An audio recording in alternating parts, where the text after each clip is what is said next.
નમસ્કાર વિદ્યાર્થી મિત્રો, આજના વિડીયોની અંદર આપણે ધોરણ 9 વિષય ગણિતનું પ્રથમ પરીક્ષા 2025 માટેના મોસ્ટ એમપી પેપરનું સોલ્યુશન કરવાના છીએ। તમને વિભાગીયનું સાચું સોલ્યુશન પણ કરાવીશ અને તમારે કયા ચેપ્ટરમાંથી દાખલા કઈ રીતના પૂછાઈ શકે છે એ પણ હું તમને આગળ દરેક વિભાગના દાખલા પણ બતાવીશ। તો મિત્રો પ્લીઝ વિડીયોને તમારે અંત સુધી જોવાનો છે।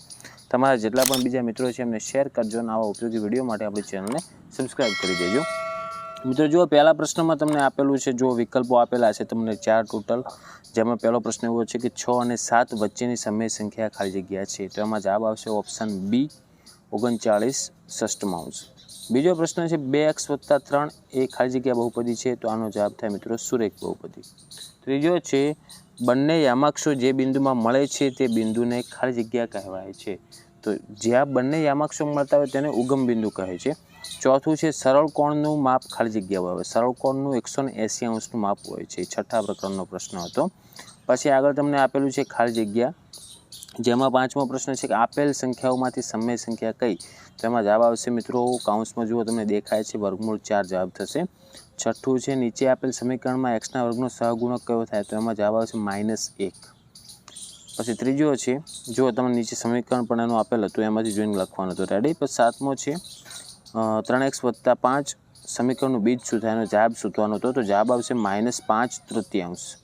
આઠમો પ્રશ્ન 40 અંશના ખૂણાના કોટિકોણના, તો પહેલાં 40 અંશના ખૂણાનો કોટિકોણ કેટલો થાય, કોટિકોણનો સરવાળો થાય 90, તો હજુ પહેલો ખૂણો 40 હોય તો બીજો ખૂણો કેટલો થાય 50। હવે એ 50 અંશના પાછા પૂરક કોણનું માપ શોધવાનું હતું, પૂરક કોણનો સરવાળો 180 અંશ થાય, તો એમાંથી બાદ કરો એટલે તમને જવાબ મળશે 130 અંશ।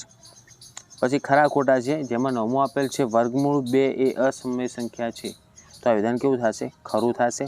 10મો છે 5 અને -2 એ બીજા ચરણનું બિંદુ છે, તો આ જવાબ કેવો થશે મિત્રો, ખોટો, કારણ કે આ કયા ચરણમાં આવશે, પહેલે x+ અને y- આવશે મિત્રો ચોથા ચરણમાં। પછી 11મું છે શ્રીયંત્ર એ અંદરો અંદર ગૂંથાયેલ 9 સમદ્વિબાજુ ત્રિકોણનું સંયોજન છે, તો આ વિધાન ખરું થશે।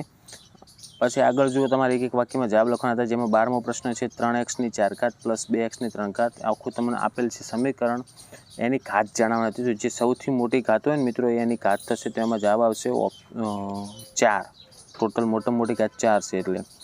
13મો પ્રશ્ન છે જેમાં તમારે સમીકરણ આપેલ છે ને એમાં a ની, b ની અને c ની કિંમત દર્શાવવાની, તો જુઓ પહેલી સંખ્યા હોય એ કહેવાય, બીજી સંખ્યા b કહેવાય, ત્રીજા નંબરમાં જે સંખ્યા ને c કહેવાય, પણ જુઓ ત્રણે એક જ બાજુ હોવા જોઈએ બરાબર નહીં, તો જેમાં a ની કિંમત થશે -2, b ની થશે +3 અને c માં જો 6 આ બાજુ છે બરાબરની આ બાજુ આવે એટલે માઇનસ થાય એટલે -6 થશે।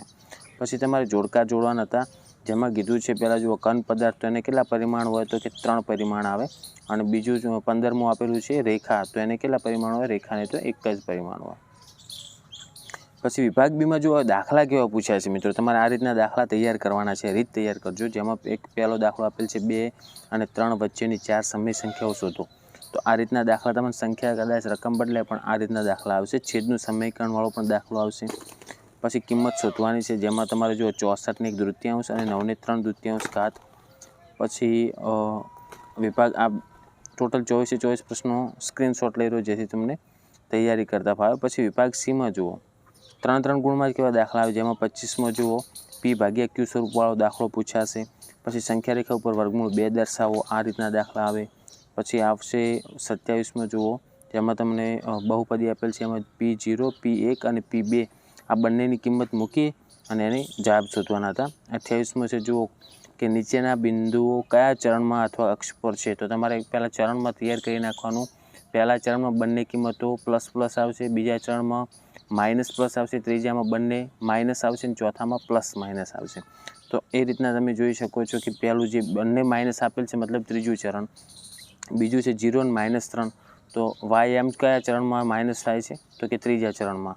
એ રીતના તમારે જોવાનું, જે પહેલી કિંમત હોય x(m) ની હોય અને બીજી છે y(m) ની। પછી તમને આકૃતિ આપેલ છે ને એના પ્રશ્નોના જવાબ લખવાના છે, જુઓ જેમાં તમને પહેલું આપેલ છે બિંદુ એના ભુજ અને કોટી જણાવો, તો જુઓ ભુજ એટલે કે x(m) જે હોય ને એ ભુજ કહેવાય, એટલે ભુજ થશે અનુક્રમે મિત્રો 6 અને કોટી થશે 5। પછી બીજો છે બિંદુ બીના ભુજ અને કોટી, તો બીનો ભુજ થશે મિત્રો -3, આમાં જવાબ ઊંધા લખેલા છે, અને કોટી થશે 4। ત્રીજો છે જો બિંદુ ડીના ભુજ અને કોટી, તો એમાં ભુજ થશે મિત્રો -5 અને ખોટી થશે -7. પછી દાખલો આપેલ છે, જો એના 3 ઉકેલ શોધવાના છે. સાબિત કરો કે પરસ્પર છેદતી બે રેખાથી બનતા અભિકોણો સમાન હોય છે. આ પ્રમેય 6.1 છે, જે મોસ્ટ આઈએમપી પ્રમેય છે, તમારે આવશે જ. તો તમારે શું કરવાનું, એના માટે મિત્રો તમારે મારા અંદર આપણે ચેનલની અંદર વિડીયો મૂકેલો છે, જોઈ નાખવાનો પ્રમેયનો. ઇઝી રીતથી તમને આવડી જાય ને એ રીતના સમજાવેલ છે. પછી વિભાગ ડીમાં જુઓ, તમને અવયવ પાડોવાળા દાખલા આપેલા છે, તો આ દાખલા પણ તમારે તૈયાર કરી નાખવાના રહેશે. ઓકે, સ્ક્રીનશોટ લઈ લેજો, દાખલા તૈયાર કરીને જજો.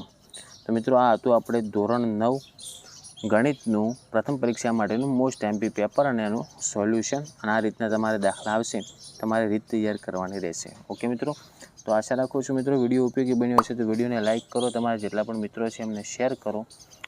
ઓકે, અને આવા ઉપયોગી વિડીયો માટે આપણી ચેનલને સબસ્ક્રાઈબ કરી દેજો. જેટલા પણ વિદ્યાર્થીઓને એક્ઝામ આપવાની છે, દરેક વિદ્યાર્થીની એક્ઝામ માટે ઓલ ધ બેસ્ટ. હવે મળીશું મિત્રો આપણે નેક્સ્ટ વિડીયોમાં. Thank you so much for watching my videos. Thank you so much.